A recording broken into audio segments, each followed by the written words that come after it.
სახალხო დამცველმა უფლებადამცველი არასამთავრობო ორგანიზაციების წარმომადგენლებთან ერთად განიხილა ანტიდისკრიმინაციული კანონპროექტი. სამოქალაქო სექტორი დისკრიმინაციულ ფაქტებზე რეაგირების გამკაცრებას ითხოვს. არასამთავრობო ორგანიზაციის წარმომადგენლები აცხადებენ, რომ სასამართლოს ჯარიმის დაკისრების უფლება უნდა ქონდეს. ომბუდსმენის შენიშვნას პარლამენტს გადაუგზავნის, რომ კანონპროექტის მეორე მოსმენის დროს რეკომენდაციები გათვალისწინებული იყოს.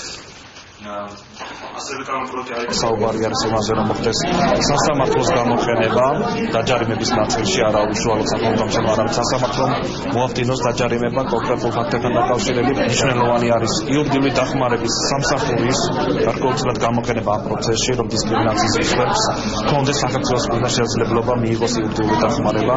ასევე არის მნიშვნელოვანი, რომ მოხდეს ფინანსური რესურსების გამოყოფა ამ საქმიანობისთვის სახელმწიფოს აპარატის გასაძლიერებლად. დაჯარიმების საკითხი და რეპრესიული მექანიზმების გამოყენება შეეხება შენიშვნები. ეს არის ალბათ ერთ-ერთი ყველაზე ფუნდამენტური საკითხი, რომელზეც შენიშვნები გამოიყვანო ის, რომ სარეკომენდაციო ხასიათი დისკრიმინაციის შემთხვევაში საკმარისი არ არის და საჭირო არის რეპრესიული მექანიზმის გამოყენება. მნიშვნელოვანესი არის სახელმწიფოს მხრიდან პოლიტიკური ნების არსებობა, რომ დისკრიმინაციას ებრძოლოს და თანასწორობა უზრუნველყოს.